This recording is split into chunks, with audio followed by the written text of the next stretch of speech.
Sometimes our differences bring us to points of great conflict, when the nation appears on the verge of being ripped apart at the seams. But yet for over 200 years we have been held together, because while we're divided on many things... Mr. President, here we are again. Another unnecessary crisis. A proposal that maintains the status quo. Very little time to read and evaluate the bill. In fact, we still don't have a final version of the text. No time to explain it to our constituents. This is Washington at its worst. It's exactly the kind of thing the American people are fed up with, and exactly why several colleagues and I began this effort to delay and defund Obamacare back in July. It appears that this particular fight will end much the same way Obamacare began, in a last-minute deal negotiated in back rooms and forced on Congress and on the American people. The Washington establishment can't bring itself to believe that this is why Congress's approval ratings are so low, because Washington doesn't listen to the American people. It ignores them. And when the American people can no longer be ignored, the administration shuts down national parks, blocks veterans from going to their own memorials, uses the IRS to target certain groups, and holds hostage critical funding for cancer research, low-income women and children, veterans' health benefits, border security, and our National Guard.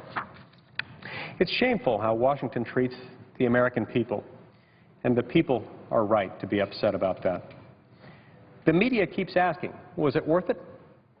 My answer is that it's always worth it to do the right thing. Fighting against an abusive government in defense of protecting the individual rights of the American people is always the right thing. Some say we shouldn't have fought because we couldn't win. But this country wasn't built by fighting only when victory was absolutely certain. In fact, some of the most important victories in our history were the result of fighting battles against significant odds. And even if victory seemed difficult or seemed impossible, that wouldn't excuse me or anyone else from doing the right thing. Avoiding difficult battles, after all, is how we end up in this kind of mess. A government with $17 trillion in debt that we add to it at a rate close to $1 trillion a year, out of control spending, a broken entitlement system, a tax code that no one understands, all because Washington is willing to act only when there is guaranteed political gain. When the avoidance of political risk becomes our dominant motivation, only the Washington establishment wins, and the American people lose. Furthermore, in Washington, victories are rarely immediate, and very few end up being permanent. Obamacare wasn't enacted overnight, and it won't be repealed overnight. We must remind the American people of the harmful effects of this law at every opportunity if we're ever going to see it repealed.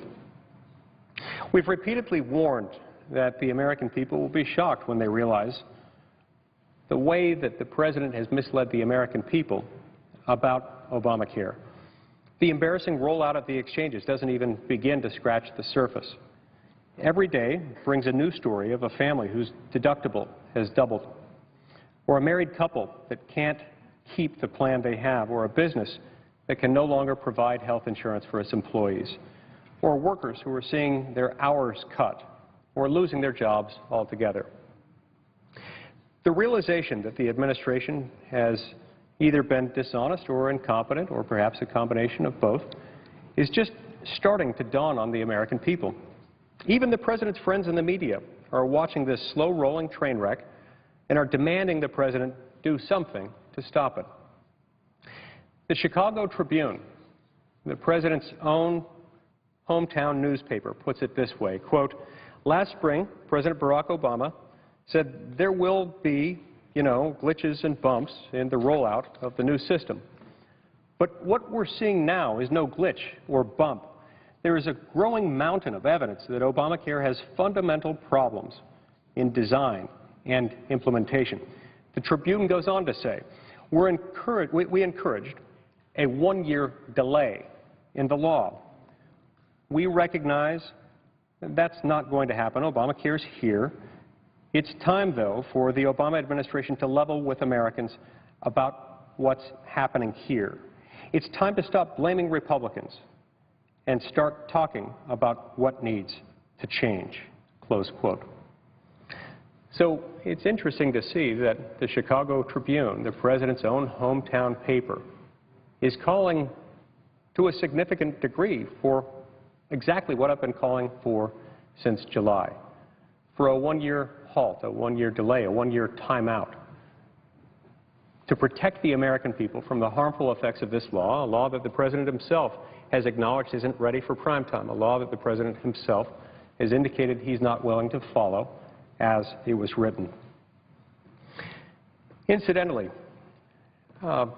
this, again, was exactly what we were arguing for all the way back in July, and it now appears that the president's hometown paper was with us. Almost everyone but the president seems to recognize that this law is going to be terrible for the American people. It's costing jobs, it's hurting families, it's making people's health care situation worse, and it won't solve the problems in our broken health care system. And let me be clear, there will be very real consequences for people in both parties as a result of the implementation of this law.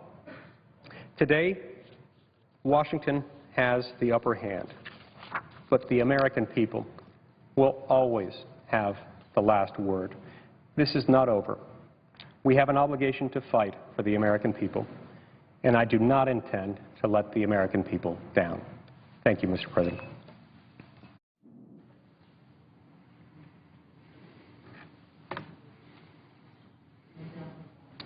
Clerk will call the roll. Mr. Alexander.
We see on the Senate floor there Senators Reid, Durbin, and Murray. Senate expected to vote this evening to reopen the government and raise the debt limit. And if it passes in this chamber, it'll go to the House for a vote. Several reporters have quoted Senate aides saying that the votes here in the Senate could happen this hour. Congressional Quarterly writing that the Senate bill includes a provision that will let Colorado receive as much as $450 million in emergency aid to rebuild from floods that damaged highways and bridges last month. The provision would lift an existing $100 million per state cap on emergency highway disaster aid.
We've been seeing the Senate Democratic leaders on the floor. Senator Harry Reid was there a moment ago.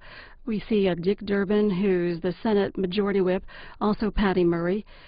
Senate leaders today announced that agreement to reopen the government, raise the debt ceiling, and lawmakers expressed optimism that the deal was heading for a quick passage in both chambers. If it passes here in the Senate, it's expected to go to the House. And Chad Pergram of Fox News has sent a couple tweets about the timing over there, tweeting, the House just accelerated the process for considering Senate bill. Rules Committee will not meet to prep Senate-passed bill for floor when the House gets it. And another tweet from Chad Pergram, the bill the House will get from the Senate later is a message between houses, as both bodies are ping-ponging legislation back and forth.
Ms. Baldwin.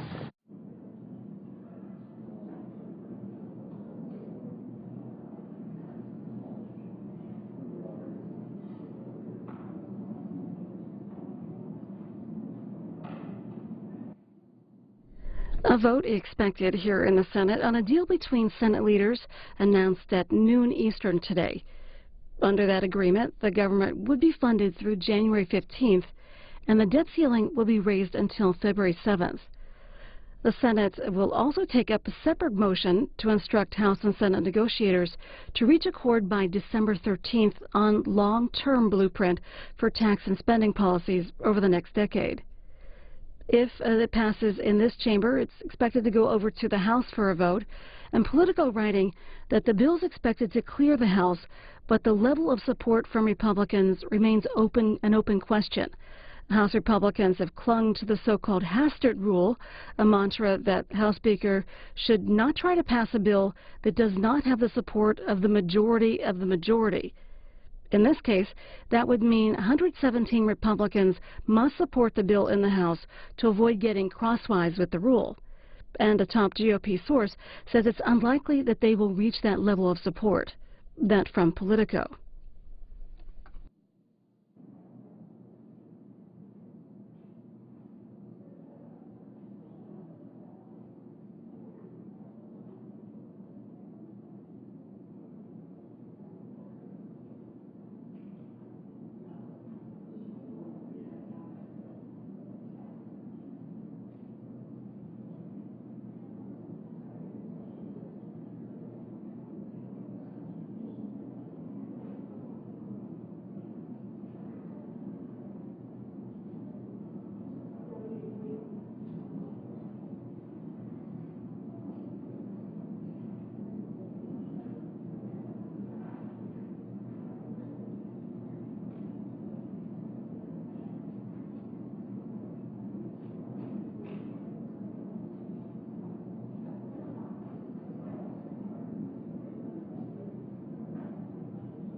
Under an agreement between Senate leaders, the government would reopen and be funded through January 15th, and the debt ceiling would be raised until February 7th.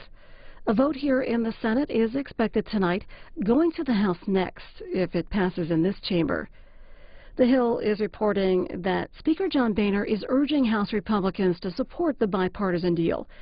Being quoted, "We fought the good fight," Speaker Boehner told his colleagues in a private meeting, according to people in the room, also saying, "We'll live to fight another day." And according to Representative John Fleming of Louisiana, House Republicans gave Speaker Boehner a standing ovation. As we wait for a senator to speak, Senator Mikulski is in favor of the agreement. She spoke on the Senate floor earlier. Thank you very much, Mr. President. I come to the floor today with both a great deal of energy and a sense of relief. Relief that it appears that we've reached a bipartisan agreement to reopen the government, pay America's bills, and give us a path forward to deal with the ability to negotiate on some of our long-term fiscal challenges. I come with a sense of energy because I think it shows that when there's a will, we find a way, and this seems to be a sensible approach to do this. I have a sense of optimism that this spirit of compromise that produced this new agreement will continue. Speak as if in morning business. Without objection. Mr. President, in the words of Yogi Berra, it's deja vu all over again. It seems as though every several months this administration manages to repeat the same disturbing pattern of treating captured foreign terrorists first and foremost as ordinary criminals. Over the past 10 days, we have watched this pattern play out with the capture and all too brief interrogation of Abu Anas al-Libi, one of the alleged co-conspirators behind the 1998 bombings of the U.S. embassies in Kenya and Tanzania that killed hundreds of innocent people, including 12 Americans.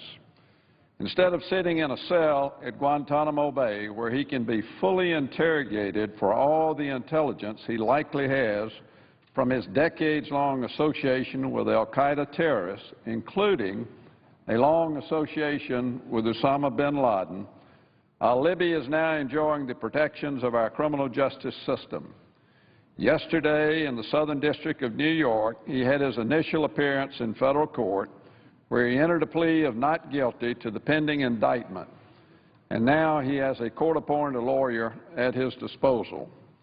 From all indications, any interrogation of al-Libi has ended, at least for the time being. If past terrorist cases are any guide, it will take weeks or months of plea negotiations and bargaining with this terrorist before we can even think about once again conducting an intelligence interrogation. And we may never have that opportunity again with this now criminal defendant. We all remember the case of Umar Farouk Abdul Muttalib, the 2009 Christmas Day underwear bomber, who tried to detonate a suicide bomb on an airplane over the skies of Detroit. Shortly after being taken into custody, Abdul Muttalib was read his Miranda warnings, and it took 5 long weeks of plea negotiations before we would again have the opportunity to interrogate him.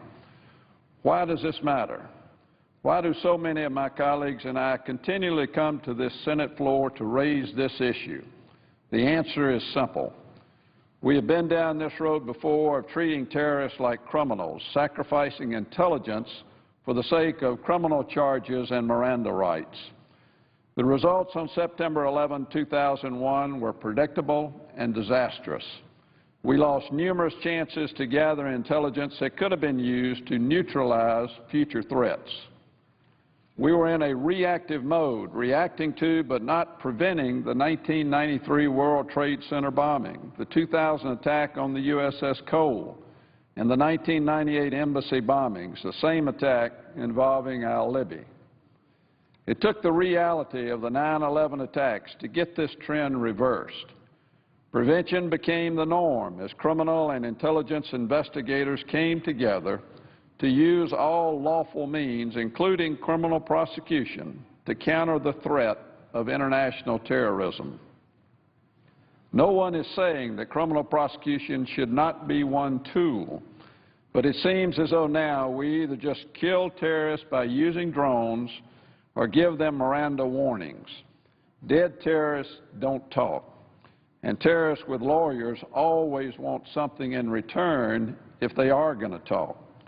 We cannot defeat al-Qaeda and its growing affiliates if we don't first have good intelligence on their leadership, intent, networks, and capabilities. As we have seen in Benghazi and more recently in Kenya, al-Qaeda and its affiliates continue to carry out terrorist attacks against the United States and its interests. Suspected terrorists were captured in London over the weekend, and we face growing threats in Syria, Libya, and across the globe. Al-Libi, as a longtime member of al-Qaeda and close confidant of bin Laden, undoubtedly has valuable intelligence that could be useful and used to foil future plots. To defeat these terrorists and keep this country and our allies safe demands clear leadership and sound policies from the President. Unfortunately, in this area, we have neither. In the 5 years since this administration summarily dismantled the CIA's detention and interrogation program and ordered the closure of Guantanamo Bay, we still cannot get vital intelligence interrogations prioritized over criminal prosecutions. Since 2009, we have been asking basic questions of senior administration officials, such as, if we captured the al-Qaeda leader, Ayman al-Zawahiri, where would he go? The only firm answer that has been given is that Guantanamo Bay is off the table. Well, in the capture of al-Libi, it appears as though this administration has finally settled on its own detention policy.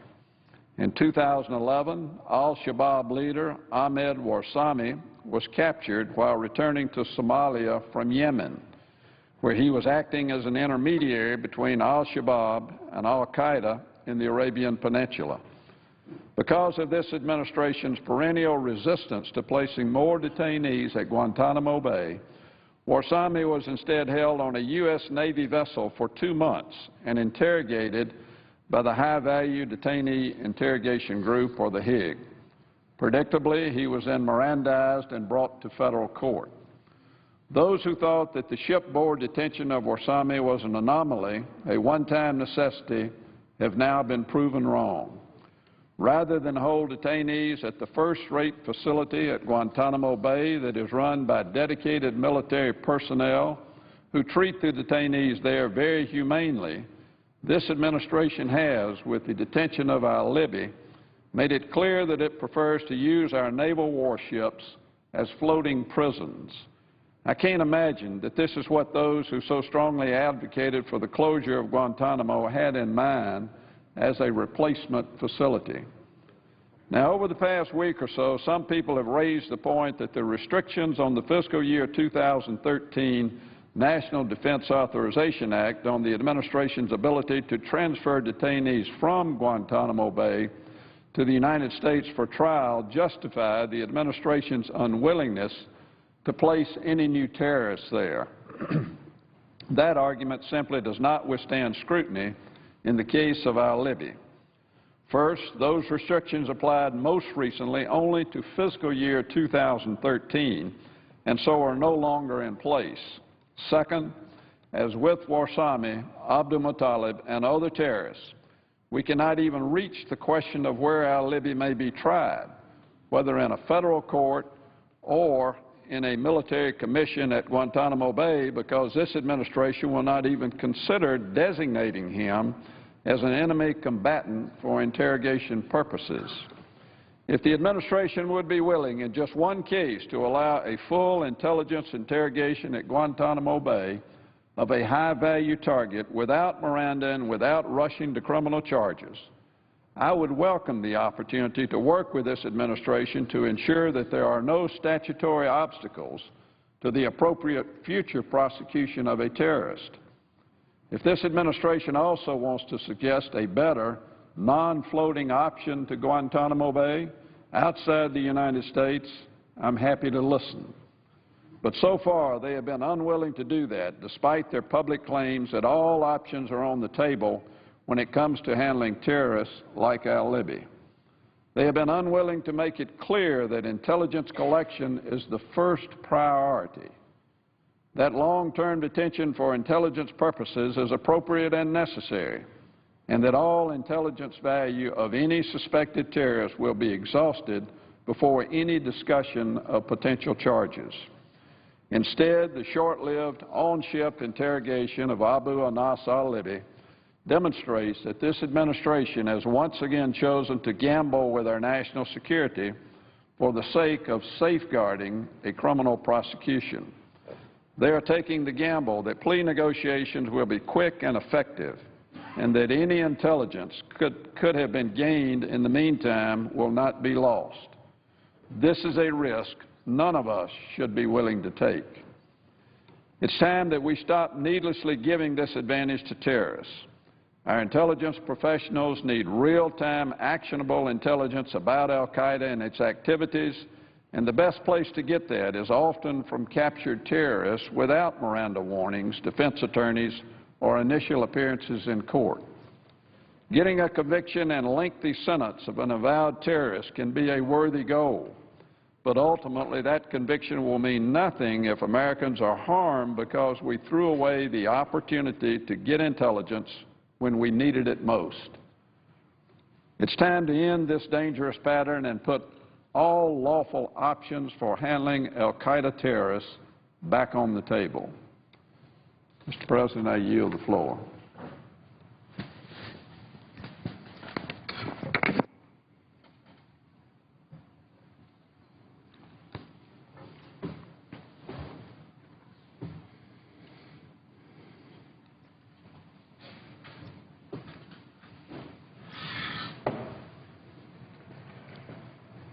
Mr. President. Senator from Texas. Mr. President, I rise today in opposition to the deal that the Senate is getting ready to vote on. This is a terrible deal. This deal embodies everything about the Washington establishment that frustrates the American people. This deal kicks the can down the road.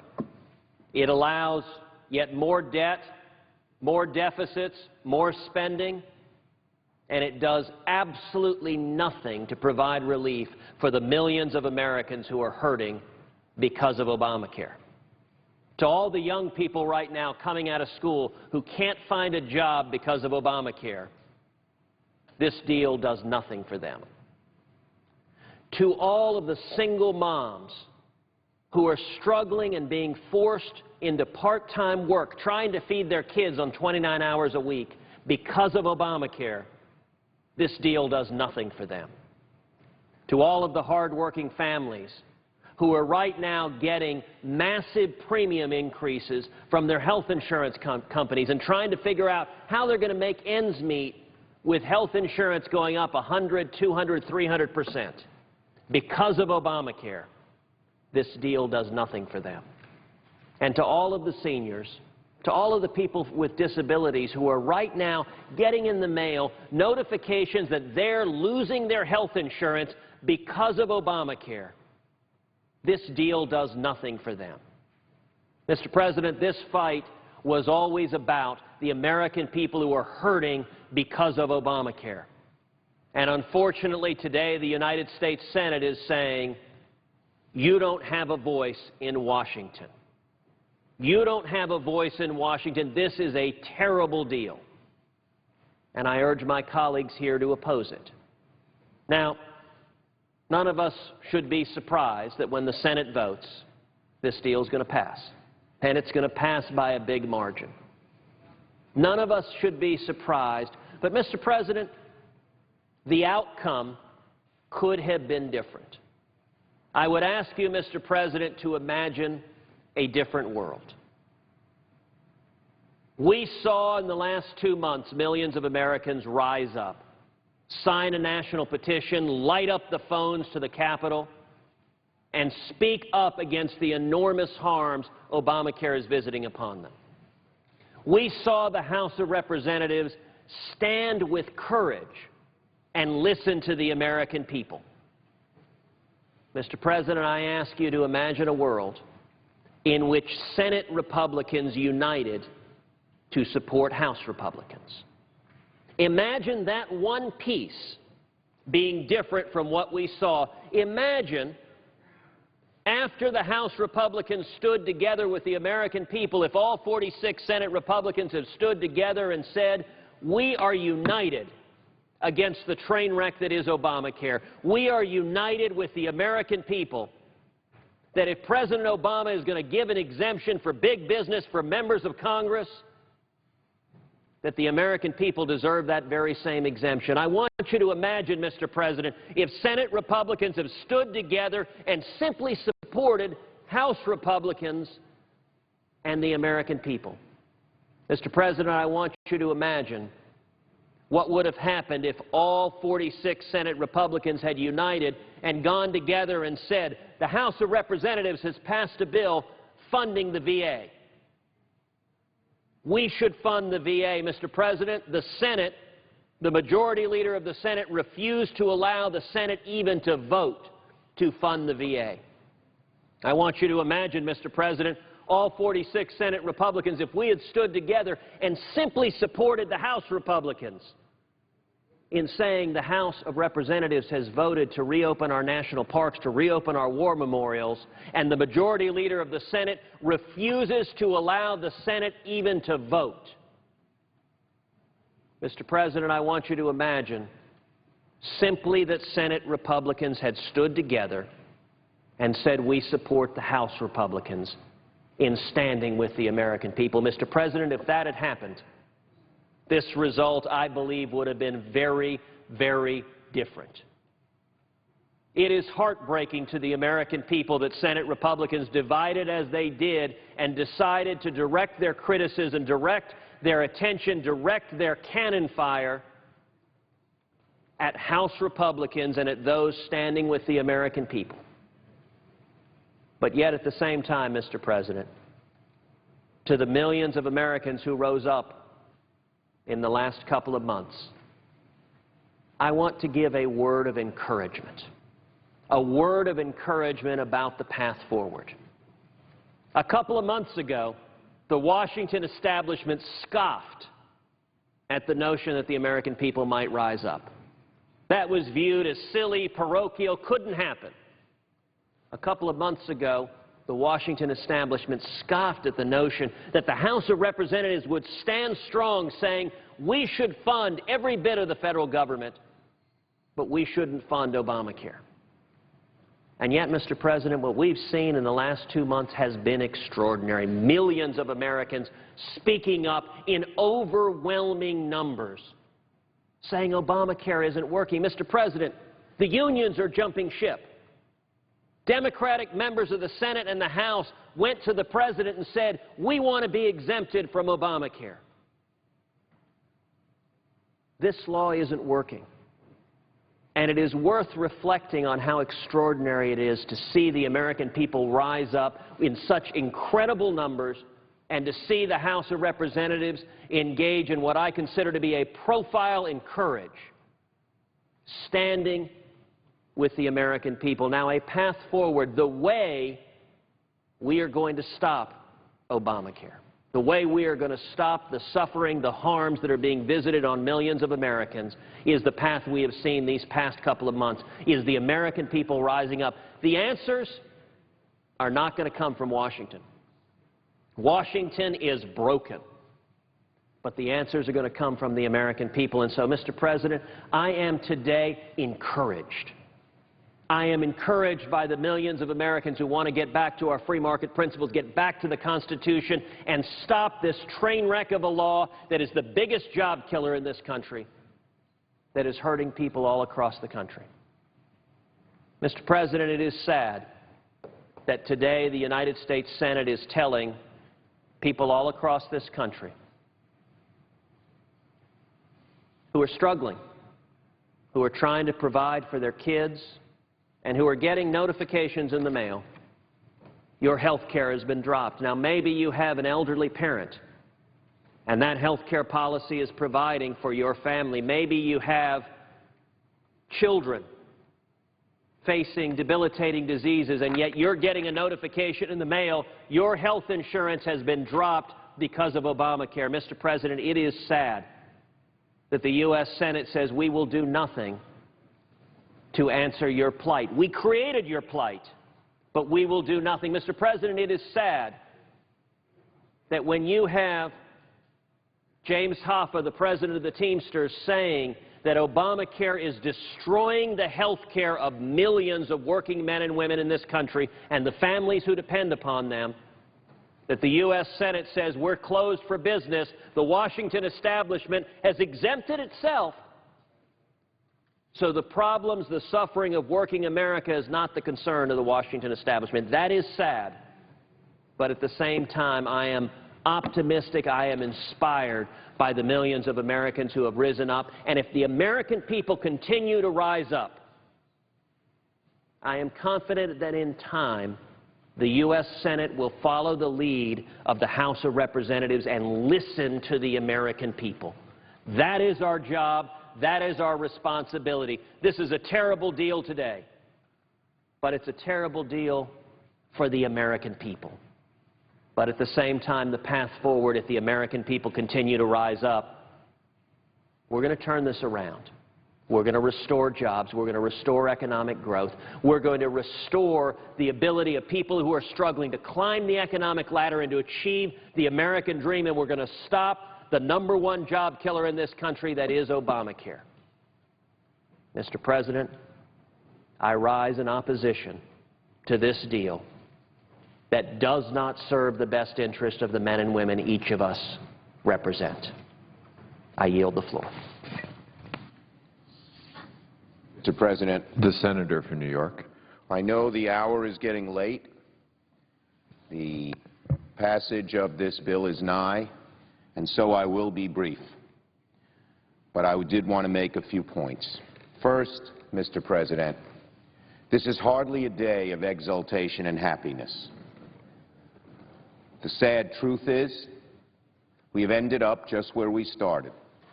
When we began several weeks ago, our goal was simple: open the government, pay our bills, and then let's negotiate. The proposal that will be before us shortly does just that and no more. We open the government, we pay our bills, and then we can sit down and negotiate. But along the way, many, many people have been hurt. Millions of people didn't get paychecks. The economy has been dented, and the civility of Washington, whatever was left of it, evaporated. So to say that this is a good day because one party might be doing better than another, no. It's a day that is, in a certain sense, grim. We have finally achieved our goal, the same place where we started, but at a cost. And it never should have been this way. Second, I'd like to salute two of our leaders here. I'd like to salute our Democratic leader and my dear friend Harry Reid. From the beginning, he was stalwart. He led with his strength. He said, we cannot govern in a way that says, unless we get our way, if any faction says, unless we get our way, we will hurt the American people by closing down the government, by letting us default. He said, we cannot stand for that any longer. We've had enough of that in Washington, and we are not going to bend to that type of awful politics. He stood firm, he stood strong, he didn't waver, and tonight we are passing the bill that he sought, and we sought 3 weeks ago. I would also like to salute the Republican leader, Senator McConnell. We all know he has a difficult political situation. We all know it would have been easier for him to duck. And we all know that when it became clear that the House of Representatives was so tied in a knot that it couldn't function, it couldn't pass any bill, Leader McConnell stepped up for the good of the nation. It showed courage. He deserves our thanks as well. Finally, I'd make one more point, Mr. President. If there is a silver lining out of this that can come out of if there's a silver lining that can come out of this gray cloud, it is this: that perhaps moving forward, the politics of brinksmanship, of confrontation, has reached its peak in this body and in this country. We have seen that that a small faction in either house, when it says my way or no way, when it says I am going to do such hurt to innocent people that you will have to succumb to me, we saw they failed. Hopefully with large bipartisan votes, certainly in this chamber and perhaps in the other. And we have seen that many on both sides of the aisle have come together and said, we are not going to go along with this type of politics, wherever it comes from. Perhaps, Mr. President, when January 15th and February 7th come about, we will not see a repeat of what we have seen the last few weeks, because it has been repudiated by the vast majority in this body, in the other body, and certainly by the American people, a very small percentage of which supported the politics of brinksmanship, the reckless, irresponsible politics of brinksmanship that some have exercised over the last few weeks. So that would be the silver lining in this cloud, that we can go back to the old way of legislating, where we sit down, we talk over our differences, we negotiate, and we come to a conclusion for the good of America, the way the Founding Fathers envisioned it. They did not envision what happened here in the last 3 weeks, and it was not America's finest moment. But out of this great darkness can come some light. The desire on both sides of the aisle of the majority of both parties to say, enough brinksmanship, let us sit down, let us negotiate, and let us move forward so this great country will be led by its government instead of pulled down by its government. Mr. President, that is my fervent wish. These last 3 weeks, we're ending up where we started, unfortunately. People have been hurt as that happened. But perhaps the lessons of the last 3 weeks will sink in amongst us all, and we will not see a repeat of what has happened here. Mr. President, I yield the floor.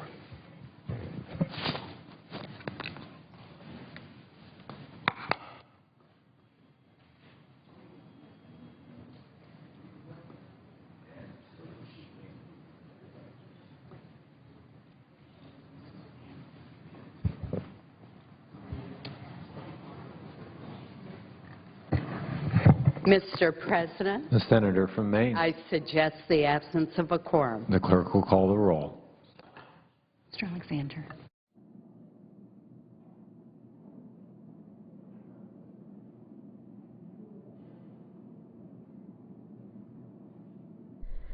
We're hearing what's expected in the Senate over the next little while. Chad Pergram of Fox News sending a tweet that says 2 Senate votes coming shortly. A cloture vote to end debate needs 60. That means it needs 60 votes. Then passage needs 51. That means 51 votes. The Senate is set to vote first on the deal. Then the House would follow. It would allow the Treasury to borrow normally through February 7th and fund the government through January 15th. More than 2 million federal workers, those who had remained on the job and those who had been furloughed, would be paid under the agreement. And the Associated Press writes that now that the deal was announced, the federal government was lurching back to life. In one example, officials met to discuss plans for gearing back up at the Housing and Urban Development Department, where 307 employees remained at work during the partial government shutdown and more than 8,000 were furloughed.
A couple of votes expected here in the Senate shortly to end the government shutdown and extend the debt limit.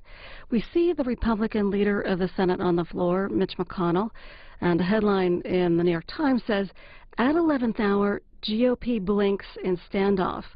A Senate bill yielded virtually no concessions to the Republicans on President Obama's health care law, the issue that started the fiscal crisis and has shut down the government for 16 days.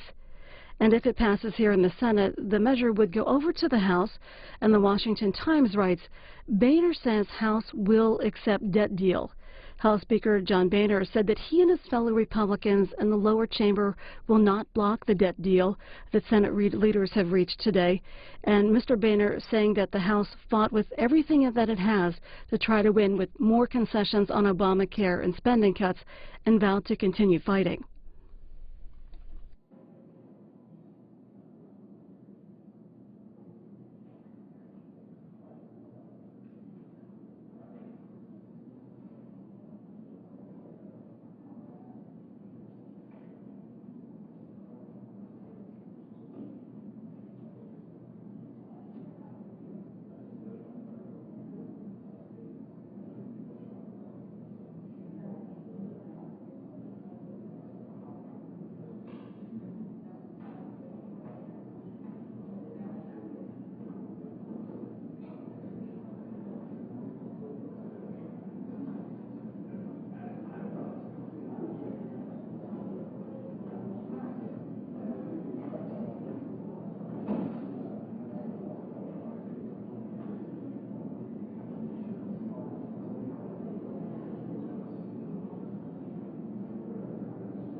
Both the Senate Democratic and Republican leaders are on the floor, and during remarks earlier, Chuck Schumer said that Leader McConnell stood up for the good of the nation when they came to this agreement on the debt ceiling and the government shutdown.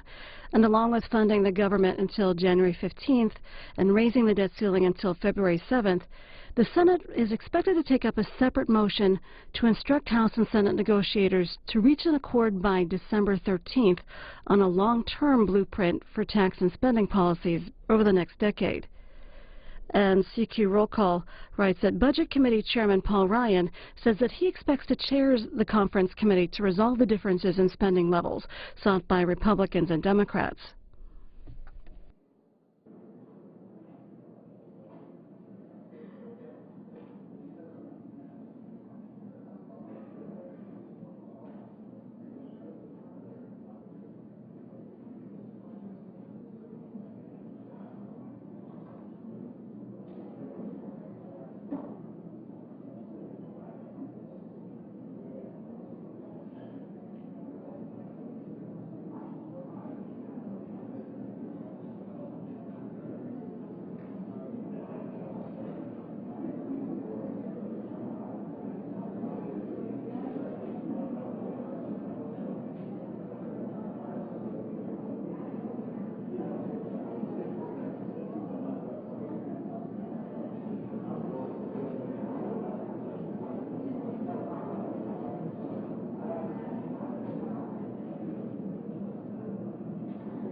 Manu Raju of Politico writes that 2 votes are upcoming in the Senate. First on cloture with a 60-vote threshold, then on final passage with 51-vote threshold. And that he continues saying GOP senators were predicting 75 to 80 votes earlier today. Also, I wanted to invite you to go to facebook.com/cspan to tell us what you think about what's going on in the Senate.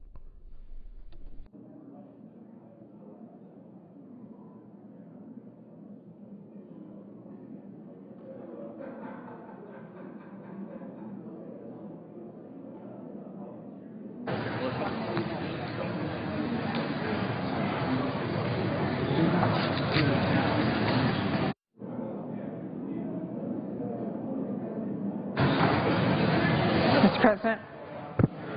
Senator from Washington. Mr. President, I ask unanimous consent the quorum. The Senate's in a quorum call. I ask unanimous consent the quorum call be lifted. Without objection. Mr. President, I am really pleased that we have reached an agreement that will